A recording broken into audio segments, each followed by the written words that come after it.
Madame, Monsieur, amis internautes, bienvenue à ce nouveau numéro des directs du jeudi sur Abidjan.net. Le vote de la nouvelle constitution a marqué l'actualité en Côte d'Ivoire ces dernières semaines. Au finish, le vote du oui l'a emporté avec 93,42%, avec un taux de participation de 42,42%. Pour décrypter ces résultats et l'enjeu de cette élection, nous avons l'honneur de recevoir pour vous M. Alafé Wakili, journaliste, écrivain, directeur général de la société éditrice du journal L'Intelligent d'Abidjan et de Afrique Presse. M. Alafé, bonjour, merci d'avoir accepté notre invitation. Merci à vous aussi et bonjour à vous et aux internautes d'Abidjan.net. Alors, tout de suite, première question d'école. Et cette question vient d'un internaute qui s'appelle Chef C. Alors, Chef C aimerait savoir, est-ce qu'en dépit du fait que la Constitution a été votée avec un taux de participation de 42%, cette Constitution-là sera adoptée? Bien sûr, elle sera adoptée en principe parce qu'il n'y a pas une obligation de taux de participation minimale pour pouvoir adopter une loi en général par référendum ou une constitution. Alors, poursuivons toujours avec les résultats de cette élection. Commençons par les résultats annoncés par la CEI. Alors, la CEI a annoncé, comme on l'a dit tout à l'heure, le vote du oui à 93,42% avec 42,42% du taux de participation. Pour l'opposition, ces chiffres ne reflètent d'ailleurs pas la réalité. Que pensez-vous de ces chiffres-là et est-ce que vous pensez que l'opposition a raison d'émettre des réserves? Oui, elle a raison d'émettre des réserves, mais il faut qu'elle nous donne des moyens pour soutenir ces affirmations sur le taux de participation. Elle annonce que le taux de participation est de 3 à 6%. Je pense que c'est quand même dérisoire. Quand on applique ça à la population électorale, ça fait 10%, on a 313 000 environ, on a 313 000 ou 330 000 à 10%, à 5%, on est à 150 000 personnes en moyenne. Donc 6%, ça fait à peu près 200 000 personnes. Bon, il est évident que ça paraît trop dérisoire, même si on dit que les gens n'ont pas voté, dire que seulement 200 000 personnes seraient sorties pour aller voter dimanche, il faut le faire, il faut le dire. Mais ces propos n'engagent que l'opposition. Alors, est-ce qu'on pourrait, par exemple, comparer ces résultats-là avec ceux de 2000, lors du vote de la Constitution de 2000 notamment? Oui, bien sûr, on peut les comparer. On a essayé cela, les gens n'ont pas peut-être apprécié, mais l'angle qu'on avait fait ressortir est celui qui est aussi finalement pris par ceux qui nous reprochaient de l'avoir fait. Aujourd'hui, on retient qu'il y a 57% d'Ivoiriens qui n'ont pas dit oui. Et en 2000, il y a eu 53% d'Ivoiriens qui n'ont pas dit oui. C'est ça, on retient aujourd'hui. 57% d'Ivoiriens n'ont pas dit oui. On ne sait pas si leur oui veut dire non. On ne sait pas pourquoi ils n'ont pas dit oui. De la même manière, en 2000, 53% d'Ivoiriens, peu importe les contextes, peu importe ce qu'on peut reprocher à ce calcul, 53% d'Ivoiriens n'ont pas dit oui. Donc si on compare, on se dit, il y a toujours eu un nombre important d'Ivoiriens par rapport à la population électorale. On devrait dire, au lieu d'Ivoiriens, on devrait dire de population électorale. À l'époque, elle était de 5 millions 10 000 environ, et 53% de 5 millions 10 000 n'ont pas dit oui. Cette année, 57% de 6 millions 300 et quelques mille n'ont pas dit oui. Voici la comparaison qu'on peut faire. Maintenant, quelles leçons en tirer? Quelles conclusions en tirer? Chacun est libre de faire sa conclusion et de tirer ses leçons. Alors, un autre internaute, Emmanuel Kwasi, aimerait savoir, où il dit ceci, dans l'exposé du président, il avait promis une constitution consensuelle, j'y arrive, parce que selon lui, celle de 2000 était confligène. Et je ne suis pas politique, mais en 2000, le président et son parti avaient fait campagne pour le oui, avec la participation de tous les autres partis politiques, alors que pour cette opération, c'est le camp au pouvoir seulement qui était au devant des choses. Est-ce que cela n'engendrerait pas encore d'autres conflits selon lui? Bon, malgré le contexte de 2000 qu'il évoque, il y a quand même eu 53% d'électeurs qui n'ont pas dit oui. Cette année, il y a 57% qui n'ont pas dit oui. Cela dit, est-ce que le contexte de 2000 était vraiment consensuel? On oublie qu'il y avait un coup d'État qui est déjà illégal, illégitime. D'ailleurs, ceux qui ont fait la Constitution de 2000, sachant que leur coup d'État originel qui fonde la Constitution n'était pas juste, ils ont fait inscrire dans la Constitution qu'on ne peut pas les poursuivre. Ils se sont octroyés une immunité et une impunité parce qu'ils reconnaissaient eux-mêmes que l'acte qu'ils ont posé pour arriver à cette Constitution était mauvais, illégal, illégitime, antidémocratique et inacceptable. Premier point. Second point, nous étions en période d'état d'urgence. Le vote s'est déroulé dans une période d'état d'urgence. On sait bien ce que signifie l'état d'urgence. Le vote s'est déroulé dans une période d'état d'urgence décrété. Troisième point, le vote s'est déroulé sur 2 jours. On parle de consensus, mais Bédié était en exil. Les cadres du PDC étaient en exil. Comme des cadres sont en exil aujourd'hui, ils étaient traqués par l'opération Main Propre, qui a cessé lorsque Gueye a dit qu'il va être candidat. Est-ce que c'était un bon contexte pour ces cadres du PCI de voter cette constitution? On veut nous dire qu'elle est consensuelle? Non, chacun a eu sa part de souffrance dans ce pays-là. Il ne faudrait pas qu'on nous dise 2000 c'était l'âge d'or, c'était l'Eldorado. 2000 ce n'était pas l'Eldorado pour tout le monde. Je ne sais pas s'il n'y avait pas encore d'autres cadres PDCI qui étaient en prison à cette date, en plus des exilés connus notoirement comme Niamey Ngora, comme Duncan qui était en exil, comme Bédié qui était en exil et beaucoup d'autres. Et puis ils étaient traqués par les militaires, l'opération Main Propre, beaucoup sont allés en prison à Kouedo ailleurs, Bombay a fait la prison, pourquoi? Mais c'est dans ce contexte que la Constitution a été adoptée. Le contexte contentieux dont les uns parlent, il faut faire attention à ça. Maintenant, on sait aussi la bataille du et du ou. Lorsque le RDA appelle à voter oui, le texte est en ou. Et au dernier moment, il passe en et. Donc on ne sait pas pour quel texte le RDA a voté véritablement. Il y a aussi cette confusion-là. Malgré tout, le vote s'est déroulé sur 2 jours, dans un état d'urgence, avec ce qui pouvait être fait comme manipulation. Et puis quand même, 53% d'Ivoiriens n'ont pas dit oui, ou d'électeurs. Cette année, c'est 57%. Donc ça peut valoir ce que ça vaut. Mais cette année aussi, le contexte, c'est vrai, n'était pas consensuel. Personnellement, j'aurais souhaité qu'il y ait davantage d'adhésion. Mais il est évident qu'on n'aura jamais une constitution adoptée à 100%. Supposons que 2000 était meilleur. Supposons que c'était la meilleure des élections, que c'était le meilleur des contextes. On retient toujours qu'il y a 53% de la population électorale qui n'avait pas dit oui. Et ça, qu'est-ce qu'on en fait? Tout comme aujourd'hui, 57% de la population électorale n'a pas dit oui. On ne pourrait pas dire alors que 2000 est meilleur que 2016. On ne pourra pas dire que 2016 est plus mauvais que 2000. Les deux tendances, les deux perspectives se valent.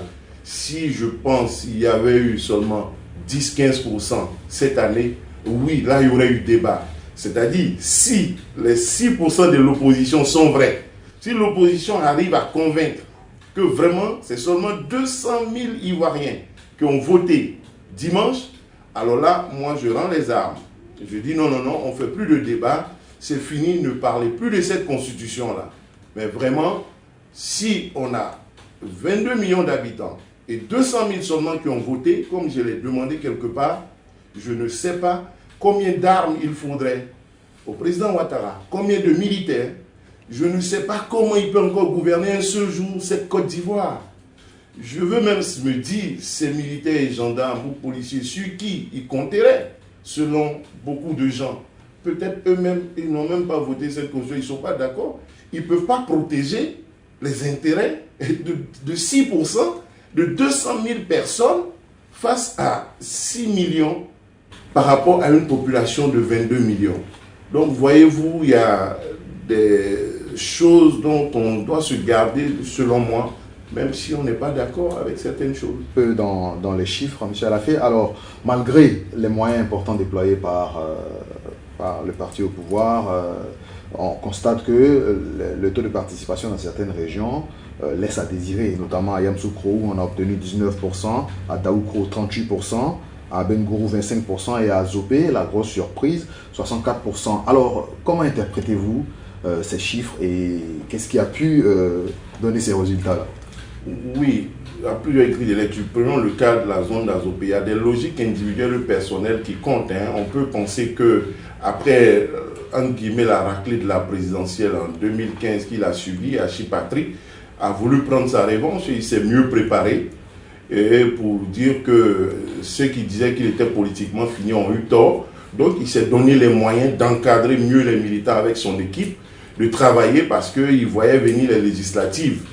Avec le FPI d'AFI qui avait fait beaucoup de percées dans cette zone qui a dérangé, et les cadres qu'on connaît, Assis Beignet, Benjamin Yapoatse, des anciens cadres de ce pays qui comptent dans leur zone. Donc il y avait bataille, il y avait un enjeu. Et même s'ils ont été appelés à l'abstention, il ne faut pas oublier que le gros taux de non est dans cette zone de 20%. Donc des gens sont sortis là-bas pour voter non. Le taux du non là-bas atteint 20%. Donc ça peut permettre d'augmenter les choses. A contrario, dans les zones Yamsokro ou ailleurs, on peut aussi, même sur le président Bidia Daoukro, il n'y avait pas d'enjeu, il n'y avait pas de menace, et les cadres n'ont pas, dont les militants votaient toujours en masse. Le RHDP, le PDCI, les ont peut-être pas encadrés comme il fallait, ils les ont laissés à eux-mêmes, ils n'ont pas fait le travail d'encadrement qu'il fallait, parce qu'ils se sont dit, bon, dans tous les cas, le oui va gagner, se préparant pour les législatives à venir. Ça peut être une erreur de leur part, mais ça peut faire partie des explications, et ce n'est pas forcément signe de désaffection, comme on peut le dire, vous n'avez pas posé la question, pour Dabou. On sait que c'est une zone où le RHDP n'est pas forcément majoritaire. Là-bas, leur taux de participation est effectivement un vote de rejet. Ça, il ne faut pas se le cacher. À Bassam, c'est aussi un vote de rejet. Mais dans d'autres zones, ce n'est pas forcément un vote de rejet. Et même si l'adhésion ne s'est pas exprimée, peut-être parce qu'il n'y avait pas de menace, les gens ne se sont pas sentis concernés. Il y a aussi peut-être un non-vote qui peut s'exprimer par la peur. Ça aussi, ça existe. Il y a des gens qui ont peur. Vous ne pouvez pas empêcher quelqu'un de dire « Ah, moi, je ne suis pas dans leur affaire là. C'est vrai, Ouattara est là aujourd'hui, je le soutiens. Mais si dans 5-10 ans, ou bien on ne sait jamais, les gens qui disent ne pas voter prennent le pouvoir, est-ce qu'ils ne me feront pas subir des représailles ?» Donc il y a des votes qui ne se sont pas exprimés par peur. D'autant plus que des gens sont allés prendre des urnes, les casser, barrer des routes. Ils ont voulu vraiment empêcher le vote. Dans ces conditions, ne soyez pas étonnés que des gens aient eu peur, que dans leur quartier on les regarde comme des traites, que dans leur quartier on les regarde comme des gens qui veulent aider à brader leur pays, à vendre les terres des populations de Côte d'Ivoire. Ça fait peur. Quand on ne vote pas, ça ne veut pas dire qu'on est d'accord. C'est possible peut-être parce qu'on a peur pour soi, pour ses enfants demain. On dira, ah non, dans 15-20 ans, j'ai une alternance, d'autres diront, je n'ai pas voté, hein, donc je ne suis pas dedans. Tout ça fait partie du jeu démocratique si ça se fait dans la violence. Si ça ne se fait pas dans la violence, c'est l'occasion de lancer un appel pour que les gens n'aient pas peur de voter et que ce genre de crainte-là ne soit pas pris en compte dans les choix démocratiques. Sinon, la démocratie sera pervertie et on va toujours être tenté par la violence. Justement, avant ces élections, certaines organisations sont montées au créneau pour demander au gouvernement de laisser les opposants s'exprimer librement. Autant, pendant le vote, certains individus ont empêché, on va le dire ainsi, d'autres de participer au vote. Quelles sont les dispositions qu'on doit prendre pour qu'à l'avenir, ce genre de violence ne se non, si c'est une responsabilité collective. Quelqu'un me disait que on ne peut pas empêcher un fou de faire ce qu'il veut. Un exemple, lorsque le président Bidia a insisté pour que on met dans la conscience que les coups d'État sont interdits et que les auteurs s'exposent à la rigueur de la loi, quelqu'un a répondu, mais un fou, tu ne peux pas l'empêcher, entre guillemets, fou. Voilà, si quelqu'un veut. Donc, il y a des lois, il y a des dispositions qui existent, mais quand les gens sont déterminés pour exprimer d'une certaine manière violente leur point de vue, c'est difficile de prendre d'autres dispositions que celles qu'on connaît. Vous savez, il y a environ 16 à 20 000 bureaux de vote. Il y a eu 3 agents de sécurité, policiers et gendarmes par bureau de vote. ça nous fait à peu près 30 à 60 000 personnes déployées pour sécuriser le vote. Mais si les gens s'organisent de façon plus nombreuse pour perturber, c'est quelque part difficile parce que l'arme du policier peut contenir peut-être 100 personnes ou 200 en cas de situation grave, mais ils ont reçu pour mission de faire le moins de dégâts possible, de faire le moins de victimes. Et vous avez vu, il y a eu quelques cas de blessés, mais il n'y a pas eu de mort, et c'est déjà une bonne chose.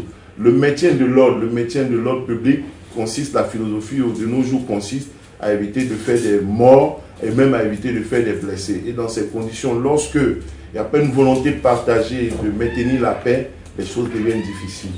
Est-ce qu'aujourd'hui, on peut le dire, est-ce que l'opposition a eu tort ou raison de boycotter ces élections? Moi, vraiment, à titre personnel, je pense qu'elle a eu tort. Si le non, tel qu'on nous le dit majoritaire, c'était organisé pour empêcher, parce que le non aussi, l'élection c'est quoi? C'est d'empêcher la fraude. Quand vous êtes présent dans les bureaux de vote, c'est vrai, il y en a au moins 16 000, il faut être partout, avoir un représentant. Si vous êtes présent partout, le niveau de fraude, le code électoral qu'on a, c'est difficile. Et pour ça, les gens fraudent avant. Les gens fraudent avant d'arriver à un certain niveau. Et puis, les gens fraudent, comme peut-être l'opposition l'a reproché au Gabon, les gens fraudent à un certain niveau. La technologie électorale s'est améliorée. Ce n'est plus au niveau central de la CI que la fraude se fait. La fraude se fait à la base. C'est-à-dire, si l'opposition n'a pas les moyens à un représentant d'un bureau de vote qui n'est pas intègre, qui n'a pas de conviction, à qui on peut donner 10 000, 20 000, 30 000, 50 000 pour inscrire 10 électeurs au lieu de 0, c'est dommage, mais c'est là-bas. C'est se cultiver. C'est cette bataille-là qu'il faut mener.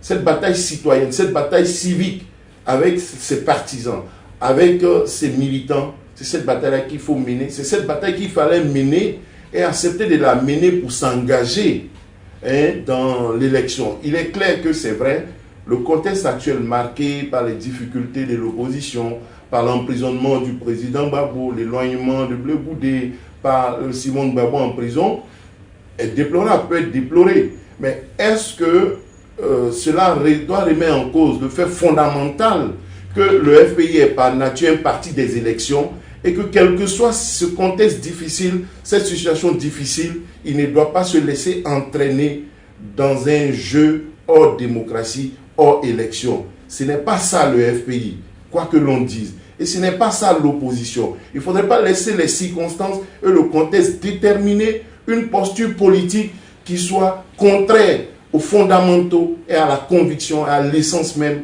de cette opposition et du FPI. C'est pour ça que je dis, il fallait s'engager peut-être dans le non et créer les conditions pour permettre au non et au vote de s'exercer de façon transparente, malgré les difficultés, malgré le manque de moyens, et c'est dans ça que l'on gagne les meilleurs combats. Amis internautes, je rappelle que nous sommes en compagnie de M. Alafé Ouakili, journaliste écrivain, qui tente de décrypter pour nous les résultats et les enjeux de cette élection du 30 octobre dernier. Est-ce qu'on peut le dire que la Constitution est adoptée? Est-ce qu'on peut dire qu'aujourd'hui, le problème de la vice-présidence va régler totalement la question de la succession en Côte d'Ivoire?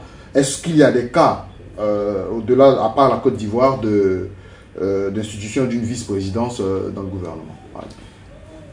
C'est à la pratique et à l'application, on verra qu'il y a eu une solution, mais l'esprit du nouveau test a consisté à dire, aujourd'hui, s'il y a un souci, le président de l'Assemblée nationale arrive à la tête de la présidence et qu'il y avait une sorte d'anomalie, de confusion entre l'exécutif et le législatif, il fallait laisser le législatif dans son rôle et laisser l'exécutif dans son rôle. D'autant plus que tout le monde sait qu'en 60 jours, il est difficile peut-être d'organiser une nouvelle élection entre, si c'est un décès, entre les funérailles, les obsèques du président défunt et tout le reste, tout le contexte, cette émotion nationale, enjamber le corps, la dépouille du président défunt, et puis en 60 jours, se presser pour gagner. Donc, on n'avait qu'une constitution qu'on s'apprêtait même à violer. En plus, le président qui va être mis en place ne pourrait pas utiliser l'article 48, par exemple, pour dire, bon, compte tenu du contexte, la situation est grave, il y a la paix qui est menacée ou qui l'est, on reporte l'élection. Il ne sait pas comment on allait créer les conditions pour que l'élection ne se déroule pas dans les délais et reportée. Et bon, voilà, il y a beaucoup d'autres considérations au-delà de la philosophie et du principe. Et au Ghana, ça se passe normalement la vice-présidence. Au Nigeria, ça se passe normalement. Aux États-Unis, dans beaucoup d'autres pays. En Ouganda, la seule chose peut-être que la Côte d'Ivoire innove, mais elle n'est pas seule avec l'Ouganda, c'est la primature, le poste de Premier ministre qui est maintenu à côté de la vice-présidence. Nous allons l'expérimenter. Et puis si ça pose problème à terme, moi personnellement, au début, dans les échanges, dans les consultations que j'avais eues, j'avais manifesté des réserves sur le maintien du poste de Premier ministre. Il y a eu des explications, cette option a été prise, on en prend acte, mais personnellement, je disais que c'était un peu compliqué.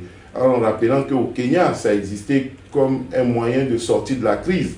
Et lorsque la crise est passée, le poste, je pense, de Premier ministre a disparu au retour à l'ancien système. L'Ouganda, là, et donc ça veut dire que d'autres l'expérimentent et puis bon, dans la pratique on verra ce que ça va donner. Étant entendu, comme l'a dit le président Guillaume Soro, aucune œuvre humaine n'est parfaite. Et je pense, selon moi, contrairement à ce que les uns lisent sur les modalités de modification de la Constitution en disant on ne peut plus faire référendum, ils craignent. Moi je pense que le président Ouattara a mis cette disposition pour que demain, s'il y a un changement de majorité, pas lui forcément, pour que demain, le nouveau président qui sera élu n'ait pas les mains liées à l'obligation d'un référendum. Vous savez, un référendum, vous avez vu les deux référendums qu'on a organisés dans l'histoire de la Côte d'Ivoire, que ce soit en 2000, que ce soit maintenant, c'est quelque chose de lourd, c'est pas facile, c'est pas évident. Donc, offrir la possibilité de modifier la Constitution sans référendum, comme dans beaucoup d'autres pays, étant entendu qu'on n'annule pas totalement le référendum, c'est possible, ça dépend du président, selon moi, est une opportunité offerte. D'ailleurs, M. Afingé s'en veut la saisir pour modifier éventuellement cette loi parce qu'il espère avoir la majorité au Parlement lors des législatives à venir. Je pense que c'est une opportunité offerte pour que le jeu démocratique puisse se faire et aussi un message au peuple pour dire, écoutez, vous avez adopté cette constitution, les législatives arrivent, vous pouvez choisir des candidats comme le FPI le souhaite, qui viendront faire campagne contre cette constitution lors des législatives et puis élisez-les une fois au Parlement et ils changeront, ils modifieront la constitution. C'est un message. Et je pense que c'est une opportunité aussi à saisir pour les législatives à venir. Bien entendu, les autres feront campagne pour dire vous avez adopté, élisez-nous pour que l'opposition qui veut venir changer la constitution ne change pas rapidement les choses comme ça. Donc c'est de bonne guerre et tout ça devrait se faire de façon transparente. Alors, on a entendu dire que le vice-président, ce nouveau vice-président sera élu en même temps que le président. Dans le même temps, on apprend que le président a la possibilité de nommer un vice-président. Alors, est-ce que vous pouvez nous expliquer Oui, c'est qu'il y a une disposition transitoire qui le dit. L'élection présidentielle ayant déjà eu lieu, et puisque la nouvelle constitution obéit à une philosophie de séparation des pouvoirs, il n'était pas évident de maintenant à 2020 de maintenir une sorte de confusion institutionnelle ou constitutionnelle. C'est-à-dire, on a une constitution qui dit, désormais, c'est le vice-président qui succède. Maintenant, comme la présidentielle a déjà eu lieu, on n'a pas de vice-président, on reste dans une transition longue de 4 ans qui contredit l'esprit de la nouvelle constitution et qui permettrait éventuellement au président de l'Assemblée nationale de succéder au président de la République. Il y avait 2 lois qui allaient s'entrevaucher. Pour éviter cela, il a été proposé dans les dispositions transitoires que lorsque le peuple adopte la Constitution, il permette en même temps au président de la République de nommer le vice-président. Donc c'est réglé, c'est pour éviter d'avoir à subir deux dispositions en même temps. On attend 2020, mais en attendant, et s'il y a un problème, on fait comment? En 2020, on dit ceci, mais on ne va pas être sous le joug d'une constitution qui n'existe plus en termes de dispositions transitoires jusqu'à 2020. D'autant plus qu'on dit que la constitution, une fois adoptée, s'applique automatiquement. Ça, c'est le premier point. Maintenant, le second point, il ne faudra pas oublier que même lorsque cette constitution va se déployer à partir de 2020, personnellement, vous voyez que la discussion transitoire règle le problème, mais moi, mon point de vue personnel, c'est que j'estimais que l'article 62, qui évoque des cas d'empêchement du vice-président, ça existe. Il peut arriver qu'en 2020, le président et le vice-président sont élus régulièrement, et le vice-président a un problème. En général, on pense que c'est les présidents qui ont des problèmes, mais le vice-président a un problème, il démissionne, il décède, ou il est prévu dans l'article 62, alinéa 2 ou 3, que le président de la République nomme un nouveau vice-président. Cela étant prévu, cela étant accepté, cela pouvant être normal, moi j'avais demandé, je ne suis pas juriste, est-ce qu'on ne pouvait pas dire, dans cet article 62, compléter pour dire, en cas d'empêchement, de décès, de démission ou de vacance du pouvoir, ou de vacance du poste de vice-président, pour une raison ou une autre. Aujourd'hui, la raison, c'est que l'élection présidentielle a déjà eu lieu. Pour une raison ou une autre, le président de la République nomme un vice-président. Les gens ont dit, écoutez, on connaît les Ivoiriens, on connaît ce pays. Si on ne met pas ça dans une disposition précise, transitoire, ils diront non. Alors que la Constitution adoptée, à partir de son application, de son déploiement en 2020, donne toujours la possibilité au président de la République, en cas de souci quelconque, de nommer un vice-président. Pourquoi on ne peut pas considérer que l'on est dans une situation identique à peu près à l'article 62, alinéa 3, c'est-à-dire la possibilité de nommer un vice-président, qui est octroyé dans la Constitution à partir de 2020, même après l'élection du vice-président, lorsque cette situation se présente. Donc, ce n'est pas quelque chose d'abusif, puisque c'est une disposition qui peut même se retrouver dans le déploiement normal de la Constitution. Un autre point nouveau dans cette Constitution, il s'agit de la création du Sénat. Oui. En quoi ce Sénat va-t-il contribuer à améliorer la démocratie en Côte d'Ivoire, et est-ce qu'il n'y aura pas de chevauchement entre le Sénat et l'Assemblée nationale? Oui, il y a un risque de chevauchement, donc la Constitution a tranché pour dire en cas de chevauchement ou de conflit, l'Assemblée nationale est prépondérante. C'est-à-dire les députés sont prépondérants. Donc leur prépondérance est liée au fait qu'ils sont tous exclusivement élus au suffrage universel direct, alors que les sénateurs sont élus au suffrage universel indirect. Ils ne sont pas élus par le même corps électoral, le même groupe de population, il y a moins de monde. Donc, le président nomme quand même... Oui, un tiers. Bon, je pense qu'on peut s'interroger là-dessus, mais un tiers, ce n'est qu'un tiers. Hein. Lorsque, justement,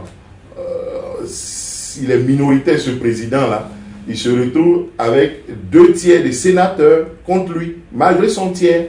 Et s'il est vraiment hyper minoritaire, c'est-à-dire 6%, même en nommant, comme on nous le dit, s'il a 6% de l'électorat et des sénateurs qui sont choisis, comme on veut nous dire que la Constitution fait 6%, le président paie 6%, vous voyez que même en nommant un tiers des sénateurs à 6%, on n'a jamais de majorité. Donc, le fond, c'est vrai que si on a 100 sénateurs élus à élire, qui nomment 33, pour qu'il ait la majorité, il faut qu'il puisse gagner sur le terrain 17. Ce n'est pas évident aussi. Donc, voyez-vous, il y a beaucoup de choses à faire sur le terrain en entrant dans le jeu de la démocratie, en exigeant la transparence. Et je pense qu'il y a beaucoup de choses à faire. Ce n'est pas gagné d'avance. Dernier point sur les nouvelles dispositions de la Constitution, la création d'une chambre de roi. Aujourd'hui, quelle est l'utilité de cette chambre de roi-là? L'utilité, on pourrait même dire, pas l'utilité de la chambre des rois. Si on veut aller plus loin, quelle est l'utilité même des rois et des chefs? À quoi servent-ils? Le problème n'est pas qu'il y ait une chambre pour eux. Si on est d'accord qu'ils sont utiles, malgré tout, on ne doit pas poser la question de leur institutionnalisation. Les gens, je ne pense pas que... en quoi peut-être d'autres structures, d'autres institutions seront plus importantes que les rois ou la chambre des rois. Moi, je dis, quand on interroge sur l'utilité de cette chambre, ça veut dire qu'on veut poser la question de la survivance de cette tradition-là de nos jours, alors qu'on enquête d'émergence, de modernité, on entre dans une globalisation, on veut faire quoi avec eux? Ceux qui interrogent sur l'intérêt, au-delà de ce que ça peut coûter en termes d'argent, je profite pour dire, mais interrogeons-nous même avant le Sénat, avant les rois, si ce que nous coûtent déjà nos politiques paraît normal. Justement, c'est la prochaine question, M. Alafé. Aujourd'hui, avec ces nouvelles dispositions, avec la création d'une vice-présidence, d'un Sénat et de la Chambre des rois, économiquement, est-ce que vous ne pensez pas que ça va augmenter les charges de l'État? Ça peut augmenter, mais je pense qu'il faut renforcer la lutte contre la corruption, renforcer la bonne gouvernance. Et puis, à l'avenir, pour l'instant, on continue de payer les politiques. À l'avenir, empêcher l'enrichissement lié à la politique. C'est-à-dire, le monsieur, il n'a rien, il entre en politique, il devient milliardaire. Il faut que ça cesse. C'est là la solution. La solution, le problème, ce n'est pas parce qu'on a créé un Sénat. Et puis, l'une des solutions, c'est de faire en sorte que la politique devienne du bénévolat chez nous ici. Voilà, il faut que ça devienne du bénévolat. Le problème, ce n'est pas les institutions concrètes, c'est le coût qu'on met même dans ces institutions qui existent et l'opportunité qui est offerte à l'homme qui entre dans la politique de devenir milliardaire alors qu'il n'est pas un homme d'affaires. Ça, c'est un débat qui n'est pas celui de cette constitution en tant que telle, c'est un débat qui est celui de notre société, c'est un débat qui est celui de toute la classe politique. Les hommes politiques intègres, qui ne touchent pas les deniers publics, il n'y en a pas beaucoup.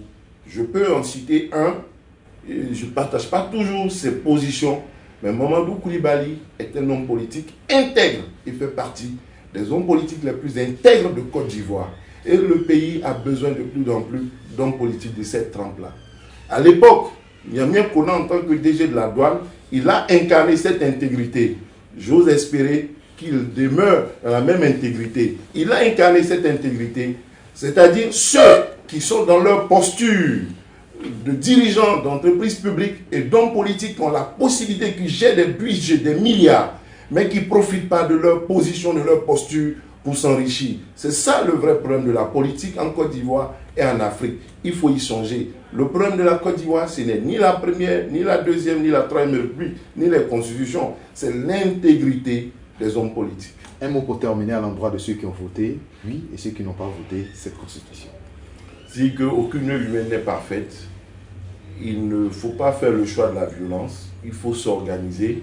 Si vraiment on est majoritaire, il est difficile malgré les armes, il est difficile contre la volonté générale d'un peuple de s'imposer à ce peuple. Si on est majoritaire réellement et que ce n'est pas des petites majorités, des majorités verbales, médiatiques, des majorités dans un petit coin, il est difficile, vraiment absolument difficile, malgré les armes, malgré 28 ans de gouvernance au pouvoir, comme au Burkina Faso, il est difficile, lorsqu'il y a une rupture radicale de légitimité, de confiance avec un peuple, de gouverner ce peuple-là. Et les peuples sont gouvernés par les dirigeants qu'ils acceptent, dans lesquels ils se reconnaissent. Lorsque la rupture est totale, il n'est pas possible de continuer à gouverner un peuple. Et tout le monde doit se le tenir pour dit.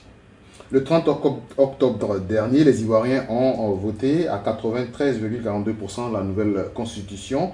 Pour tenter de décrypter les enjeux et les résultats de ce vote, nous avons reçu pour vous M. Alafé Wakili, journaliste écrivain, directeur général de la société éditrice de l'Intelligent d'Abidjan et de Afrique Presse. Quant à nous, amis internautes, on se retrouve jeudi prochain pour un autre numéro.